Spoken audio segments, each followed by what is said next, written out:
ए जी, कविता कैसन बिया? ठीक है बिया, बाकी ओकर सास ठीक औरत नहीं खी। अरे वो जानबूझ के अपना कपार पे खुद ही मुसीबत मोल ले बिया।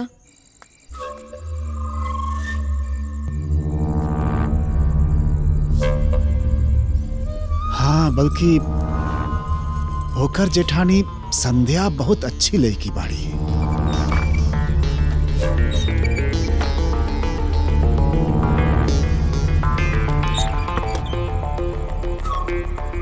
अगर कविता घर में ना गई रहती तो वो बेचारी के साथे ओकर सास का करती। देखा देखा बिला रही है। बिल रे, बिल बिल। अरे बाप रे, bill bill bill bill bill बिले।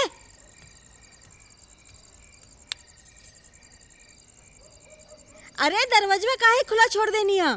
अरे हम कहाँ खुलल छोड़ के जाइब? अरे रउआ के तो इहे कामे है, कौनो काम ढंग से न करेनी, हमही के करे के पड़ेला।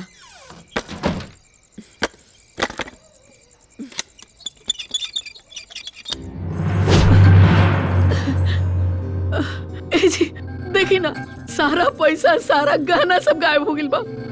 अरे चबिया कहाँ देले रहू या केहू के दे देले रहू? अरे हम केहू के काहे देव जी, हमारे भी नहीं रहे, लेकिन सब गायब हो गए। माता जी, घर के सारा गहना के बात बा, ऐसे थोड़ी ना कोई कबूली। हाँ सही कहा था नहीं। हम अबे पुलिस के फोन करता नहीं।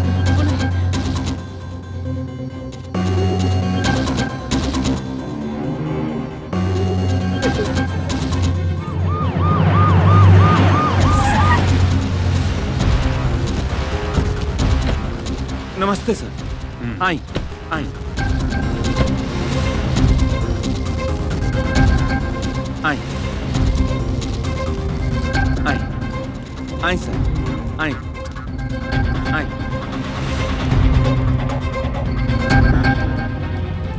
आई आई इंस्पेक्टर साहब, माता जी के ही गहने चोरी हुए। जी अच्छा जी इंस्पेक्टर साहब। माता जी, आपको किसी पे शक है? इंस्पेक्टर साहब तनी है नहीं आई।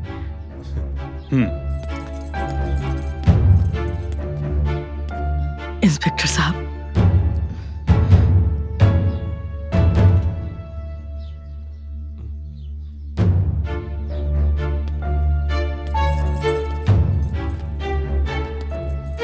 ये कविता कौन है?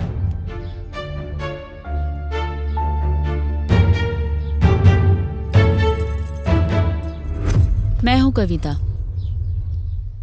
इनका कमरा किधर है? इधर इधर है सर, कमरा हवलदार, इधर है। जी साहब। तलाशी लो कमरे की। जी साहब, चला। अरे इंस्पेक्टर साहब, अरे इंस्पेक्टर साहब, ये हमारी छोटकी बहू है या अपने घर में कैसे चोरी कर सकते है यार? ना लेवे नहीं बाबूजी, इनकरा के तलाशी लेवे दी। हम क्या पता रहे, घूम फिर के सुई हमरे ओरी आई।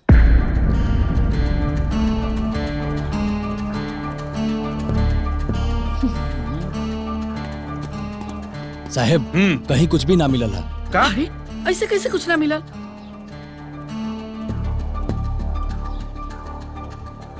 कहीं और चेक करना हो इंस्पेक्टर साहब तो वो भी कर लीजिए।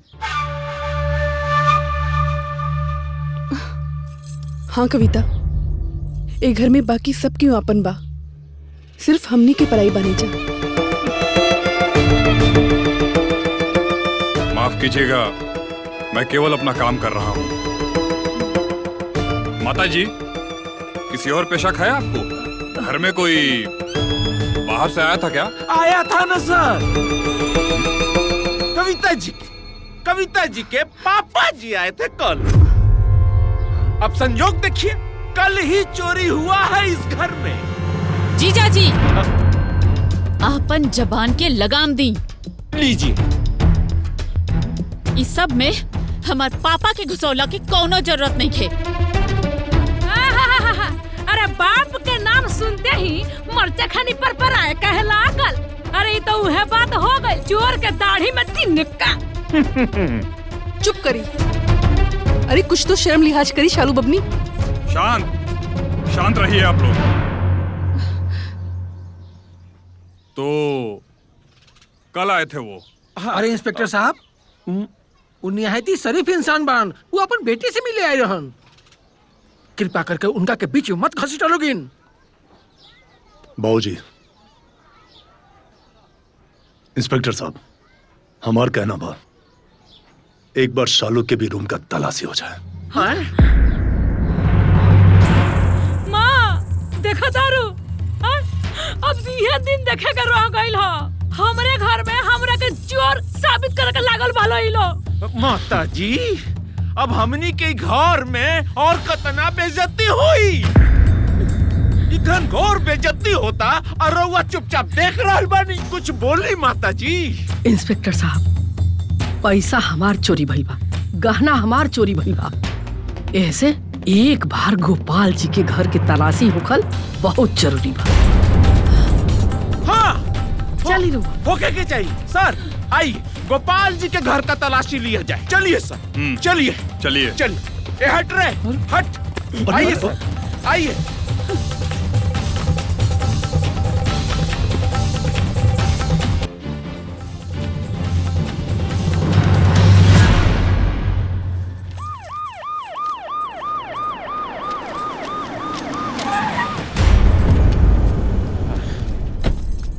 आइए सर, आइए।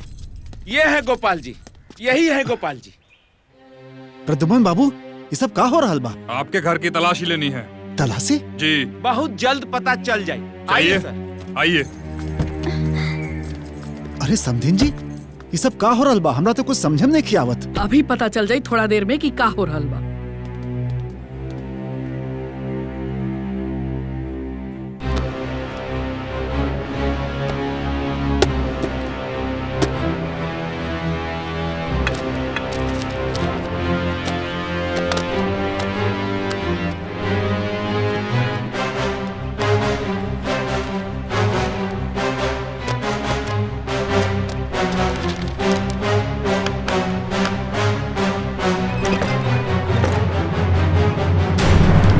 छिपा कर रखा है। हाँ? मिल गई। चलो, मिल गई। हार मिल गई। ये सब का हो रहल बा? मिल गई गहना। जी, मिल गई। क्या ये आपके गहने हैं? हाँ इंस्पेक्टर साहब, ये हमरे गहना। लेकिन बाकी गहना कहाँ बा? पैसा कहाँ बा? इंस्पेक्टर साहब, ये कहाँ से हाँ कैसे आयल हमरे घर में? हमरा कुछ नहीं के पता। जेल में सब पता चल जाए कि कहाँ से आइल और कैसे आइल बा। इंस्पेक्टर साहब, बाकी के गहने कहाँ हैं वो पता कीजिए। हवलदार। जी सर। गिरफ्तार करो इन्हें। जी सर। हाथ दो।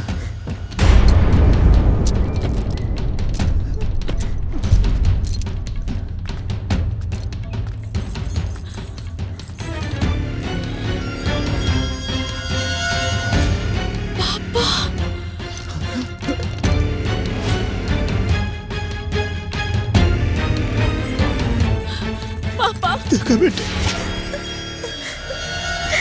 देखा ना, तेरे बाबूजी के पुलिस पकड़ ले बा।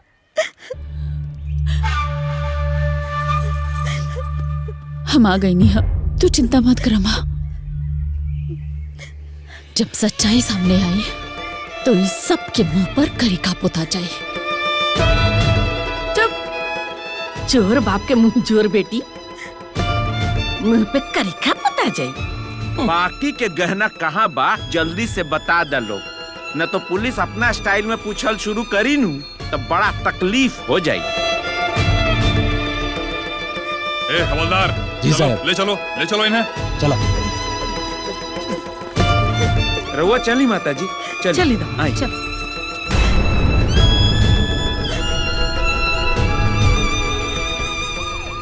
ना ना माँ, हम बनी ना केकर खेला हा, हमके सब समझ में आ गई बा।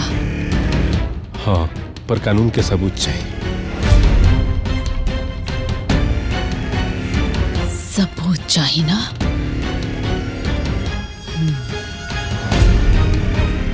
सबूत। दौलत देख के ना अच्छा के नियत बदल जाला माता जी। बाप तो गईले, अब बेटी के बारी बा।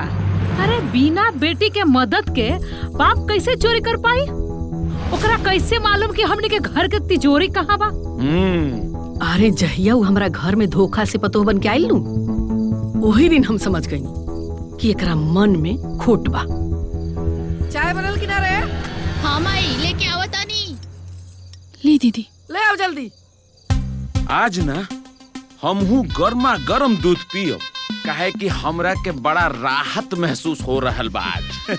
सुनाइल है ना दामाद बाबू, गरम दूध पिए। जी माँ जी। कविता, अब चाय में ना दूध में मिलावा।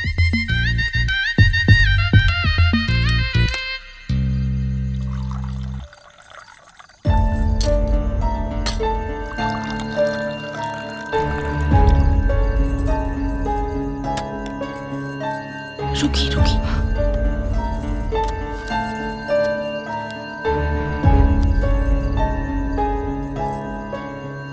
अच्छा से मिला दो, पता ना चले।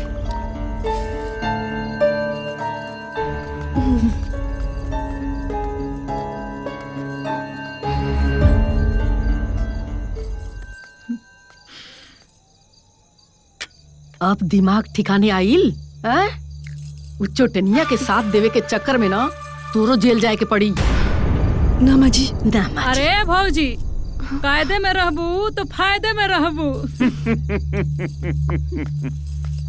रे धनिया रे, आज सबसे पहले हमार मसाज हुई। वो पहुना मोहन भैया के हाथ की मालिश करे के बाद। दामाद बाबू का कहनी है तोरा समझ में नहीं क्या आवत? जौन यहाँ के कहनी ना तौन जाके कर।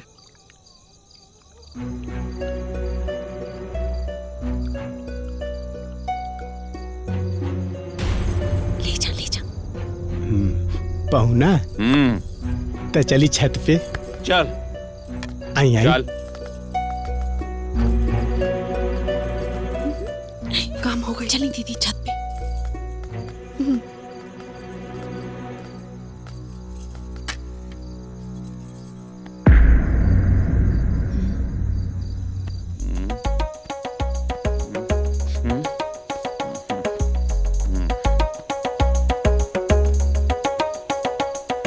पहुना ठीक से दाब, ठीक से दाब। नींद लागत का? ठीक से दाब रे।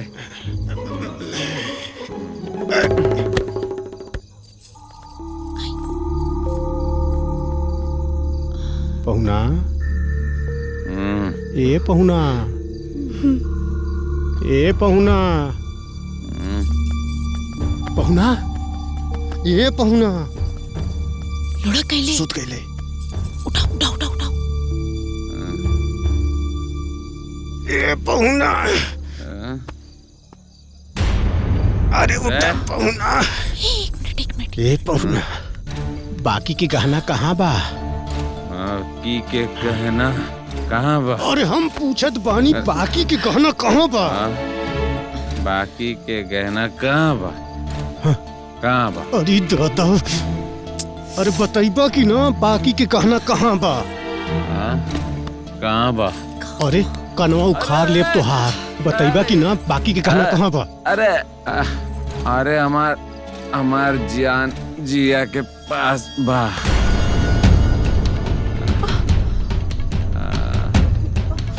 ए भौजी, कहतू तो ना एक रकम ठीक से धोई देती।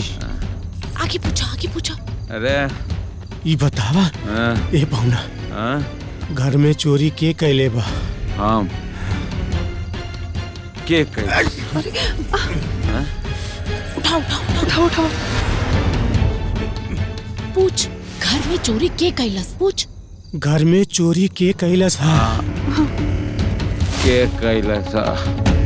अरे पूछो तानी कि घर में चोरी के कैलस? अरे वो बुढ़िया के अलमारी के चाबी चुरा के हम चोरी कर लेने। ई पहुना ना रहते ना तेनका तुम बोटी बोटी काट डरती। ये पहुना। अरे रुक रुक। अरे आगे पूछो। ठीक से मसाज कर रहे। अरे ठीक से कर। पहुना हो, गोपाल जी के घरे गहना के रखला सा? अरे हम रख ले। ठीक से कर रहे मसाज। बढ़िया से मसाज करी। अरे मसाज चाहिए इनका के। हो गई ठीक बा। चला तुम। धनिया, अरे धनिया। ये देखिए इंस्पेक्टर साहब। अरे हम पूछत बानी बाकी के गहना कहाँ बा? बाकी के गहना कहाँ बा? कहाँ बा? अरे दादा।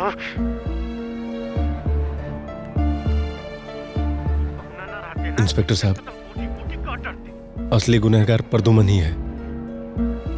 बबलू। जी साहब। गोपाल जी को ले आओ। जी साहब। चला साहब तो होके बुलावा तारे। चला आवा, जल्दी आवा। लो आगे नहीं। जी साहब। गोपाल जी।